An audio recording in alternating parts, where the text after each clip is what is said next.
Who do you think is the first? I guess it'd be Who do you think is the first power conference coach fired? I mean, Aranda and Napier have gotten the all clear. So do we have one?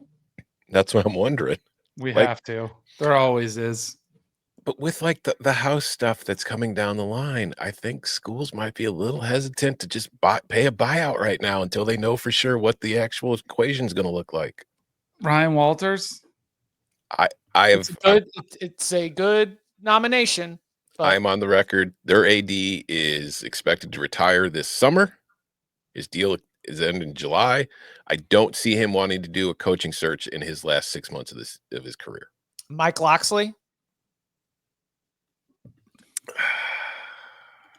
He's done a pretty good job there, I think. But no! Wait, don't pull up the career statistics. He just lost to Rutgers. Like the season is in total free fall, and he just lost to Rutgers as a 6-point favorite. That would actually be a fairly attractive job, I think, for a lot of these good G5 guys, right? That would be one you could maybe flip if you wanted to. I wrote about the possibility earlier this year and heard from multiple sources in the industry who told me they don't think that happens for a myriad reasons. How about 2 names, legendary names, long timers, Mike Gundy at Oklahoma State or Mark Stoops at Kentucky? They would retire. I mean, I think Kentucky would do absolute backflips over that. They would be the only opening in the SEC with Summerall sitting there. Like I think Summerall can do better than Kentucky, but man, that would be a hard choice to turn down an SEC job where you're going to make $8 or $9 million a year. You know, like at your alma mater. Like that. Talk about having leverage. Kentucky being the only open SEC job, kind of like Maryland, right? If Maryland did do that, a lot of these coaches they want to get into the Big Two. Is Pittman safe? Probably they fought against they fought against Texas. I mean, they've been fighting all year. It's just probably that depends Missouri on their game last could two. be big. Arkansas, Missouri at the end of the season could be a big one. They're going to win next week, so they're going bowling. But right.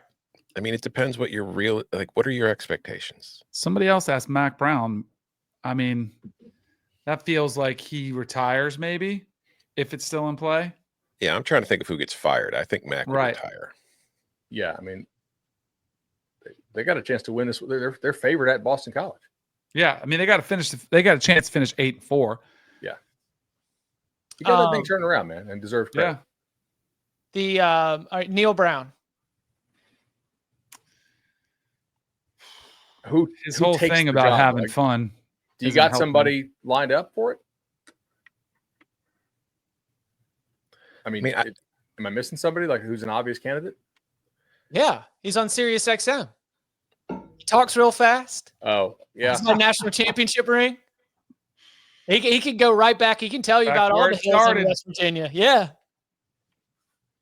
Does he want that job though? Exactly. That's the question I've got. He doesn't need the money. He was not like it could hurt the legacy worse than it's already been hurt. That's where a lot of these coaches, Dan Mullen's another one, they're going to sit there, and if they aren't fully enamored and feel like it's a place they can kind of be guaranteed 8 wins, they're probably not going to take it. Like from the chat, I don't think LSU pulls the trigger on Brian Kelly. I don't think Michigan pulls the trigger on Jerome Moore. Same thing. Venables buyouts too much. I see. You think it's possible, really?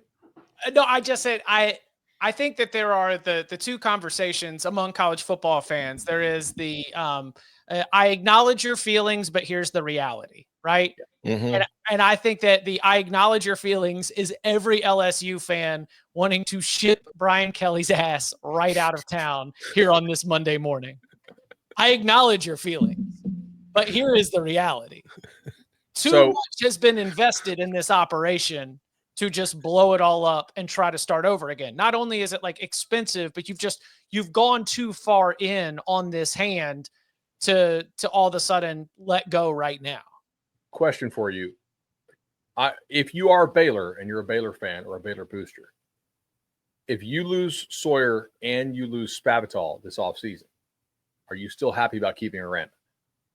Because I think they're going to be pretty hot targets in the market, QB and the OC. I think that's a good piece of analysis.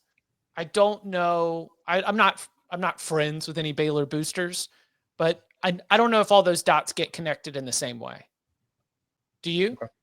I think it would depend on how fast it happens. But like, if you announce that Aranda's back and they lose the 2 reasons why you're winning this year, I think you'd be pretty pissed. I would agree. That makes sense. Like if it's not going to happen now, but like if Lagway had bounced after Florida announced Billy's coming back, like immediate no, right? Like they would just be like, no, like the reason you're keeping Billy is Lagway. You want to kind of run it back if you're Baylor, I think. And on the Sharon Moore front, I do not think that job is changing hands, but I do think that I think regardless of how this season finishes, he starts next year with a phrase that Gary Parrish, Ion College Basketball Podcast, CBS Sports, he first like detailed it by talking about he's not on a hot seat. He just is facing real job pressure. You know, it's not a like win or be fired, but let's just say that microscopes are out that were not out before. And I would say for Sharon Moore to come back next season and not be able to show some significant improvement off of what anybody could understand and maybe even excuse as a reset, reboot type year, there will be some real job pressure for him to be able to deliver because the standard has changed. It's also, yes, thank you. He cannot be 6-6 next season. What's their schedule next season? Michigan. I bet it includes Sharon Moore has to change the offense. You cannot be the former offensive coordinator and then have the offense rank outside of the top 100. They're New Mexico, at Oklahoma Central, at Maryland, Ohio State, Purdue, Washington, Wisconsin. So they avoid Oregon. They avoid Penn State. They got USC on the road. They got Ohio State at home. And they got the Oklahoma non-con on the road. That is that's a pretty damn manageable schedule if you're Michigan. Part of this is going to also depend on Underwood. Like clearly, whoever doesn't land Underwood, Michigan or LSU is going to want their coach fired this year. And they won't do it, but it will just sort of set the conversation in motion heading into 2025.